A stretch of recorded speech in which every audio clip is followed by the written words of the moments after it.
हज़रत अबुल हसन रहमतुल्लाह ताला अलैह हज़रत माज़ इब्न जबल रदी अल्लाह ताला अन्हु के पास बैठा करते थे। फरमाते हैं उनसे जो प्यार बढ़ा तो फिर मेरा मुसल्ले से भी बढ़ गया। ताबीएं फरमाते हैं सहाबी रसूल से मोहब्बत हुई तो जिक्र से भी हो गई, फिर दुरूद शरीफ से भी हो गई। मोहब्बत उनसे बढ़ी तो फिर अल्लाह ने मस्जिद का प्यार भी बढ़ा दिया। आप फरमाते हैं कि मेरी हर वक्त तबीयत चाहती थी कि बस अल्लाह अल्लाह करूं, बस अल्लाह अल्लाह करूं, बस ना मैं ज़रा थोड़ी जान छुड़ाऊं लोगों से, कुछ 10 मिनट मिले तो मैं कुछ 4 नफल पढ़ लूं, मैं थोड़ा सा ना बचूं लोगों से, और मुझे तस्बीह मिले तो मैं ना कुछ 400-500 दफ़ा इस्तिग़फ़ार पढ़ूं, सुबहान अल्लाह अल्हम्दुलिल्लाह अल्लाहु अकबर ला हौला वला कुव्वता इल्ला बिल्लाह, मैं ना तस्बीहात पढ़ूं। फरमाते हैं कि बच्चे थे घर में 6-7, गुर्बत थी, काम मिलता कोई नहीं था, और मैं काम चोर नहीं था, काम ढूंढता था, पर अल्लाह की कुदरत के काम नहीं मिलता था।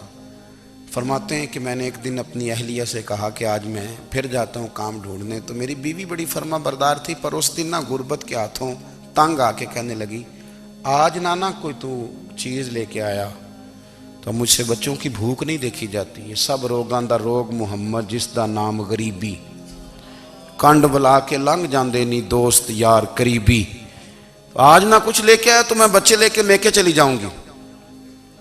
शेख फरमाते हैं कि मैं बड़ा परेशान घर से निकला, पर मैंने सुबह से लेके जोर तक काम ढूंढा, काम मिला कोई नहीं।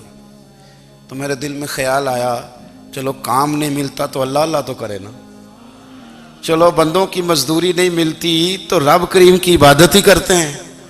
फरमाते हैं कि मैंने ना फुरात के पानी से वुजू किया, नहर के, शदीद धूप थी, साथ रेत थी और रेत तप रही थी। मैंने अपना रुमाल वहीं मुसल्ला के तौर पर बिछा लिया और फरमाते हैं कि जोर से लेकर असर तक नमाज पढ़ी, धूप भी पूरे जोर पे, पर मेरे सजदे का ज़ौक़ भी पूरे जोर पे। फरमाते हैं सूरज भी चमक रहा है और रब की इबादत का ज़ौक़ भी पूरे जोर पे। मैं सजदा करूं तो फिर मेरा उठाने को जी ना चाहे।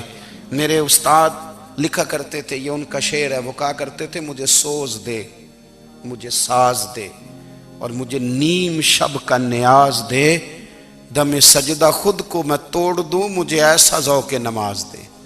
और मैं तेरी बहार का फूल हूं, मैं खिला भी हूं तो तेरे लिए, मुझे मेरी शाख से तोड़ ले, मुझे अपनी जुल्फ का नाज दे। भाई फरमाते हैं कि असर तक मैंने नफल पढ़े, दिल ढलने लगा, असर की नमाज पढ़ी और मैं वहां से चला। अब मैं जब निकलने लगा तो दिल में ख्याल आया कि छोटी छोटी दीवारें हैं घर की, बगैर कुछ लिए जाऊंगा तो बीवी दूर से देखेगी तो शोर करेगी कि फिर खाली हाथ आ गया है। कहते मैंने अपने उसी रुमाल में जिस पे मैंने नमाज पढ़ी थी ना, रुमाल में की आखी दे पंजाबी च साफा, कहते हैं उसी में ना मैंने कुछ रेत भर ली कि वो दूर से देखेगी तो समझेगी कुछ लेके आया है, चलो जाके उसे बता दूंगा कि आज फिर मजदूरी नहीं मिली। कहते हैं वो रेत लेकर जब मैं घर में गया तो पहले बीवी दरवाजे पे खड़ी होती थी, पूछती थी खाली हाथ आ गए हो, आज मैंने देखा तो है ही कोई नहीं। फरमाते हैं मैं अंदर दाखिल हुआ, सलाम लिए, कोने में मैंने वो रुमाल रख दिया और मैंने आवाज दी कि भली मानस कहाँ हो? तो वो कहने लगी आप मुंह हाथ धो ले, मैं रोटी लेके आई। मैंने कहा रोटी कहां से आ गई? यहां तो कई दिनों के फाके, तो कई दिनों की गुर्बत है, यहां तो इस घर में तो फकीरी है। फरमाते हैं कि वो रोटी लेके आई और उस वक़्त की जो मौजूदा नेमतें थी, समझ लें सलाद अचार हर चीज साथ लाई। मैंने कहा कि बच्चे कहाँ गए? कहने लगी वो खाना खा के खेलने गए, आप खाना खा लें आ जाते। खाना उसने चुन दिया। मैंने हैरत अंगेज लहजे में सारी नेमतें अपने दस्तरखान पे देख करके बीवी से पूछा ये कहां से आया खाना? बच्चों को तूने कहां से खाना खिलाया? ये सारा कुछ कैसा है? तो कहने लगी पता नहीं आज आप किस करीम की मजदूरी करने चले गए थे, पता नहीं किस करीम की, मेरे घर में तो इतनी नेमतें आई हैं कि मुझसे संभाली नहीं जा रही, इतना अनाज है, इतना गंदुम है, किस करीम के दरवाजे आज चले गए थे? ये कहते कहते वो उठी और उठ करके कहने लगी पहले बड़ा कुछ आया था, अब क्या ले आए हो? और जा करके ना उसने वो रेत वाला रुमाल खोला कहने लगे मैं तो लेके आया था रेत, तो मेरे रब ने उसे भी सोने और हीरे बना दिया था।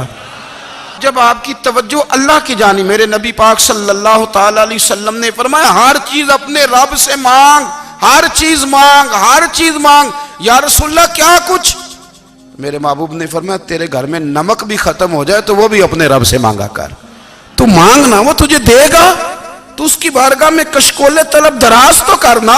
और तिरमिजी शरीफ में अजीब लफ्ज है, रसूल कायनात ने फरमाया, रब करीम फरमाते हैं जब मेरा बंदा हाथ उठाता है ना तो मुझे हया आती है कि मैं खाली कैसे लौटा दूं इसके। इतने बड़े बादशाह की बारगाह में। ओ भाई, लोगों से इज्जतें तलाश करते हो तो वो क्या तुम्हें इज्जत देंगे? वो तो कल अच्छा कहते हैं, परसों बुरा कहने लग जाते हैं। लोगों के सामने गुड बुक में आना चाहोगे तो वो तो सवेरे तुम्हारे बारे में कुछ कहेंगे, शाम कुछ और कहेंगे।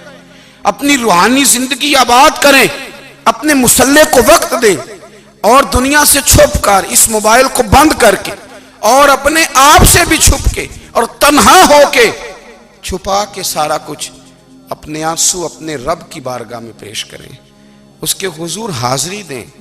सुनो ना तिरमिजी की हदीस और इसे याद रखना। नबी पाक अलैहिस्सलाम ने फरमाया अपने दुख लोगों के सामने ना बयान करना, सेठों नवाबों को ना बताते फिरना, दुनियादारों के सामने जाके ना रोना कि मैं तकलीफ में हूं। पर मैं अगर दुनियादारों को दुख बताओगे रब तुम्हें कभी गनी नहीं करेगा। और लोग हैं कि उल्टा मजाक उड़ाएंगे। आपकी जिससे बड़ी पक्की यारी है ना, पक्की, वो तब तक पक्की है जब तक आपने 50,000 मांगा नहीं।